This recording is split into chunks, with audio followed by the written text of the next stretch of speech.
So, magandang araw guys. Bagong araw, bagong vlog. So, sa araw na to ngayon is magluluto tayo ng isang recipe. So, itong recipe na to, malaking bagay na para sa pang araw-araw natin. Kasi di rin madali mag-isip ng isang menu na pang araw-araw natin na ulam. So, tara guys, luto tayo. So guys, meron pala ako dito chicken fillet, tapos mushroom, 4 na cloves na garlic, sa isang perasong sibuyas.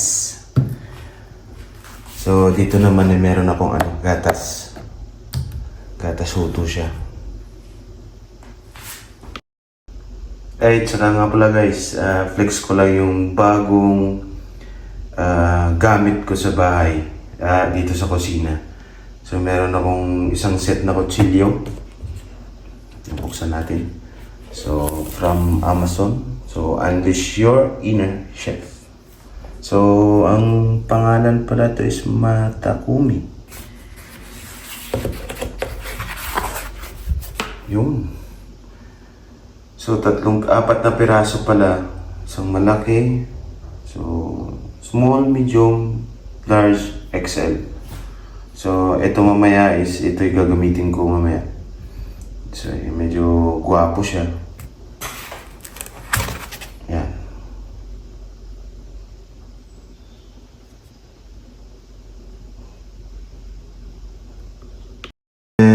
And then meron din akong 3 kawali, bali non-stick, tapos lahat ng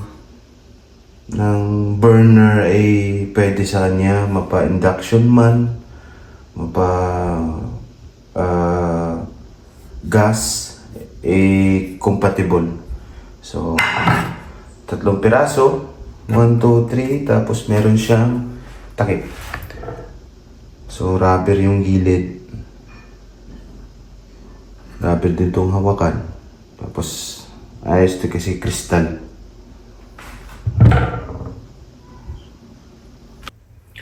So umpisahan natin sa pag ng fillet ng manok. So lagay natin ito sa bowl. So 1, tingnan nyo naman quality yan.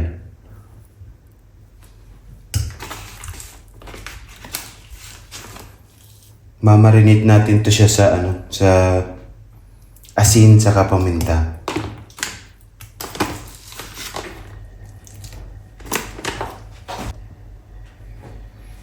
So simulan na natin maglagay ng asin. Asin to asin. Tapos paminta. White pepper pala to gamit ko.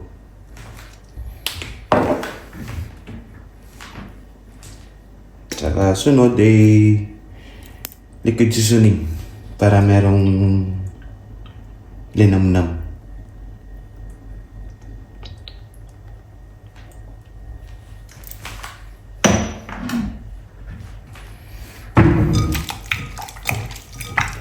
Lamas-lamasin na natin to para manikit yung mga ingredients na nilagay. So siset aside muna natin to for around 30 minutes. So mas matagal, mas maganda para manuot yung lasa. So habang naghihintay tayo ng 30 minutes is maghihiwa tayo ng mga ingredients natin, mga aromatics. So simula tayo guys ng paghiwa ng mga aromatics natin.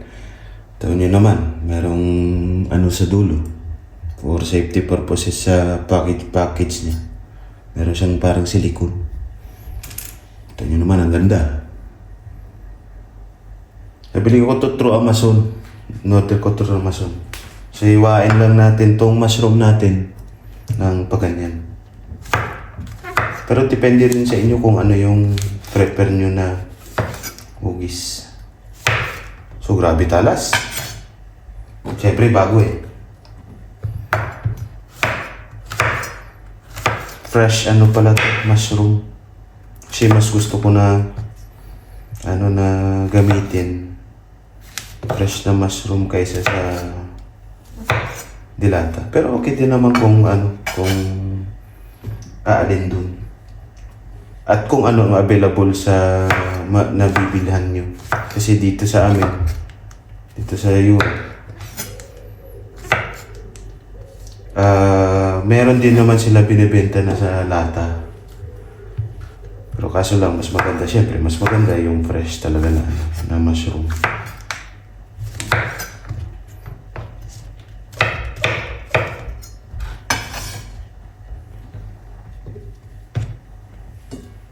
So, sunod natin is sibuyas.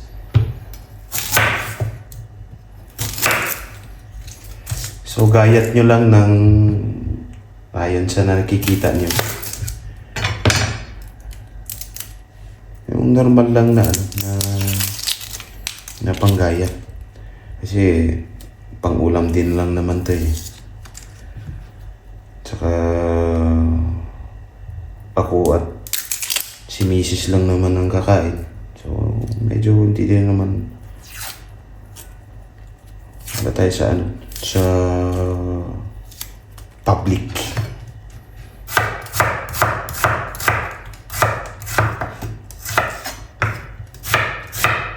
Grabe talas. So, ganyan, ano lang, ganyang gayat lang. Normal lang na gayatan.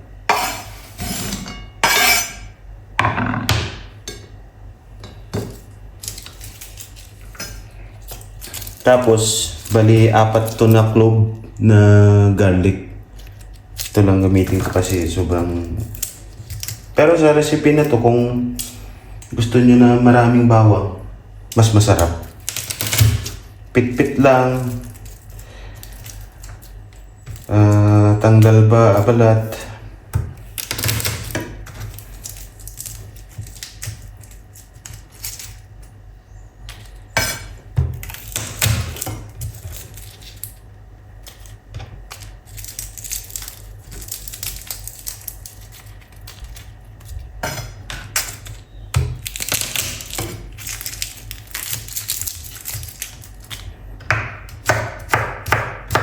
Pwede nyo rin ito gayatin ng pino. Pwede rin gayatin ng... depende rin sa inyo kung gusto nyo lang. Kasi mamaya ito gagamitin ito sa panggisa natin. Gawin ko itong medyo maliliit para mamaya kung kainin, ano lang, okay lang. So, after 30 minutes na paghihintay, iprito natin ang manok. Gawin natin golden brown ng manok. So, magagamit ako dito ng butter para sa kalinamnam din ng manok. Pero kung mantika lang available nyo, so okay lang din. Kasi itong butter na to, magdadagdag linamnam dito sa manok.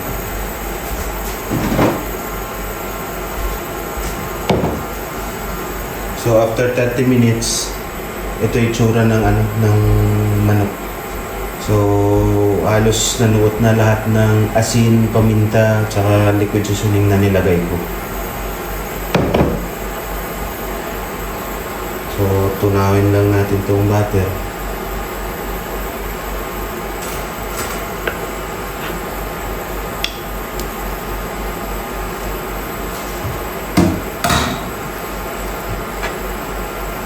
Siyempre, gamit ng ang bagong nating kawali.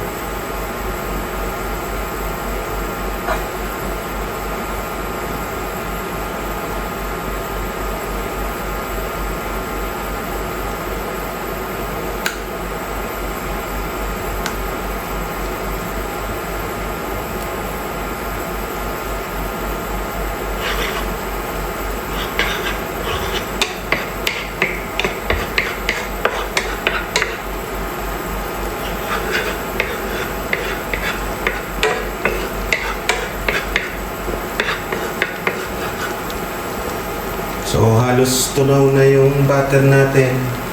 So, simulan na natin siya prituin. Inaan ko lang to siya, prito lang to sa medium heat. Para maganda yung tsura niya mamaya. Prito to hanggang mag golden brown.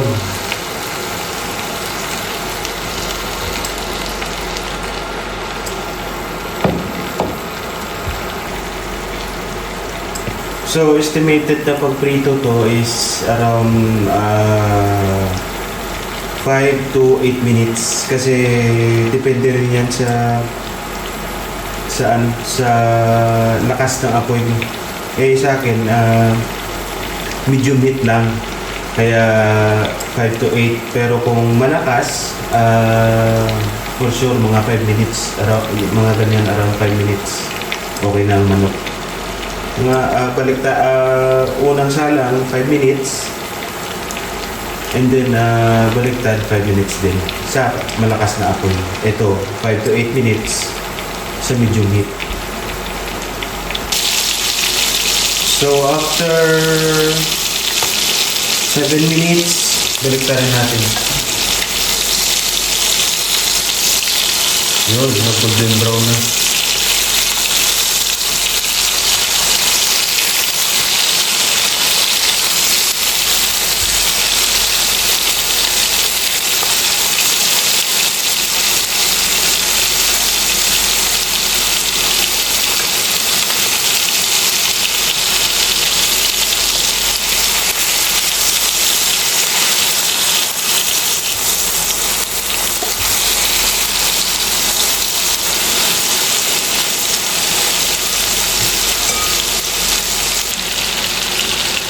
So, lahat okay na, golden brown na.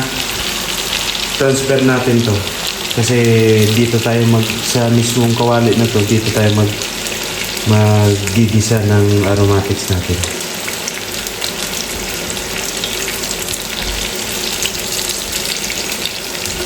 Tingnan na naman ayos yung pagkakaluto sa bagong kawali.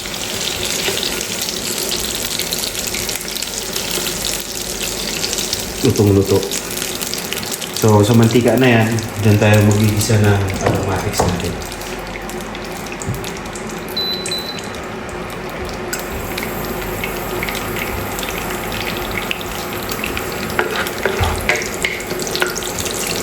Siyempre, una yung bawang.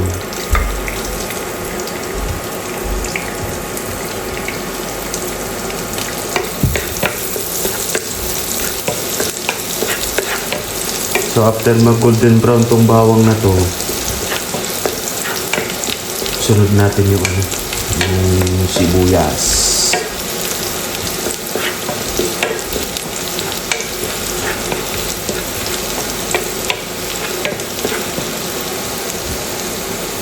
Okay na. Sunod yung sibuyas.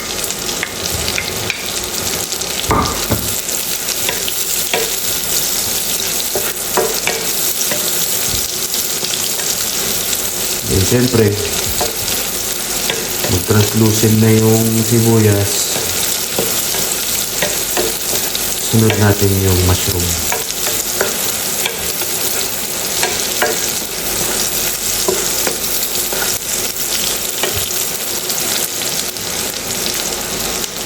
Para maluto siya.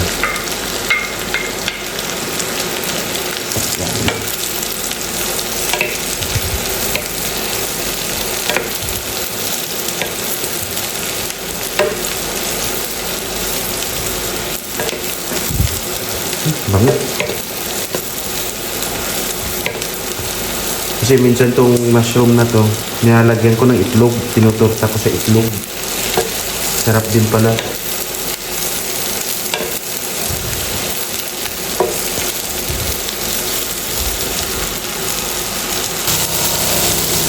So, around mga 3 minutes na pagigisa,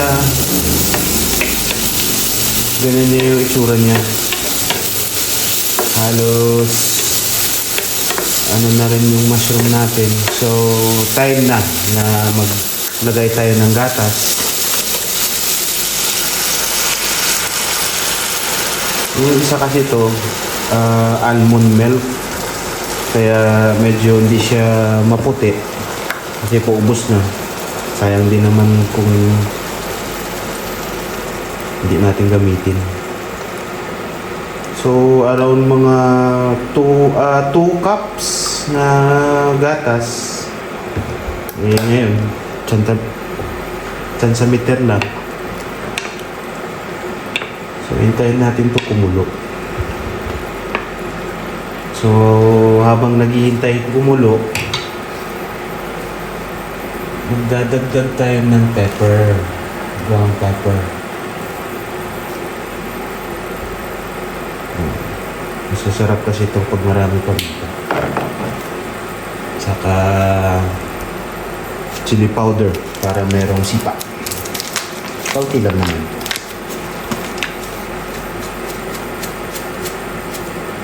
So optional lang naman to. Kung merong bata or hindi mahilig sa maanghang, optional lang to na maanghang. Yung paglagay ng pangpaanghang ng chili flakes.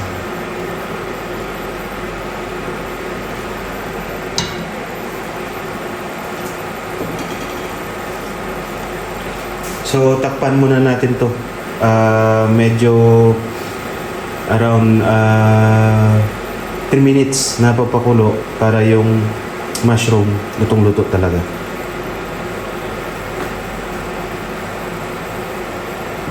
So pagkalipas ng 3 minutes, so yan na siya. Kulong-kulo na. So maglalagay tayo dito ng toyo. Kaunti lang, mga around, kasi hindi na ako gagamit ng ng asin. Ito na yung pang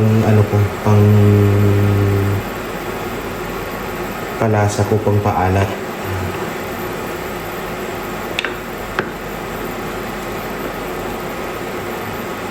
So tikman natin kung ano pang kulang.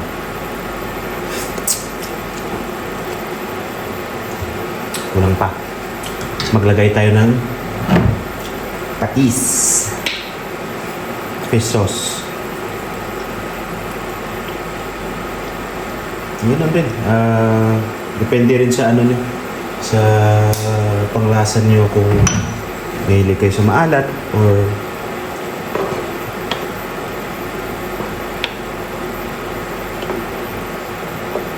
mamaya, pwede nyo rin yan mamaya pagka bago kayo kumain. Maglagay din kayo ng asin. Yun. Okay na.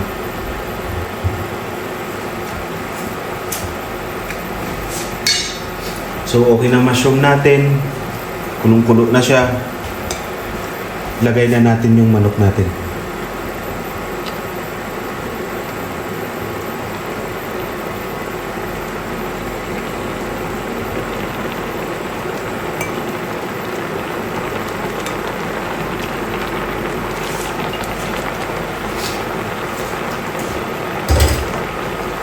Ang goal to natin is papalaputin natin. Hindi tayo gagamit dito ng cornstarch na may tubig or yung gatas lang talaga yung mismong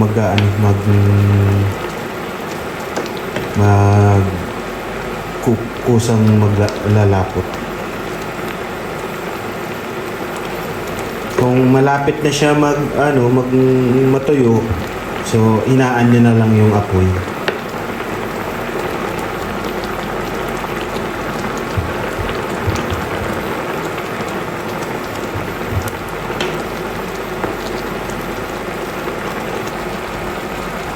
So guys, after a few minutes, around 5 minutes na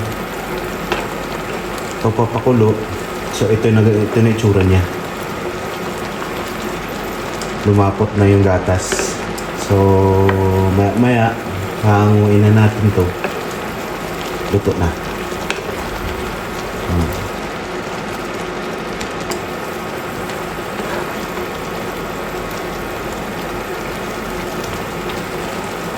Magpe-plating na tayo mamaya. Lagyan na natin ito sa plato.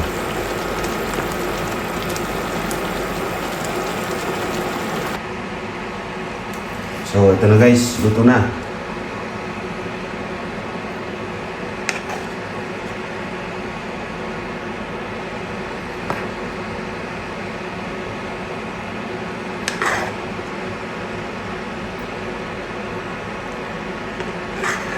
Lagyan natin ng sauce.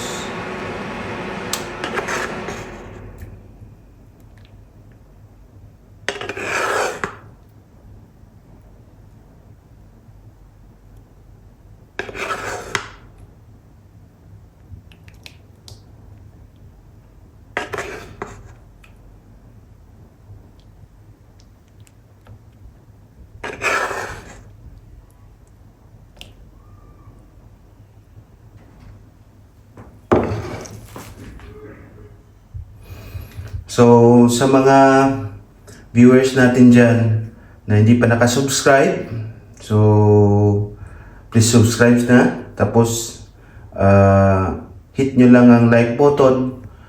Tapos, pa-comment na lang kung hanggang saan umabot ng video na to. Tsaka kung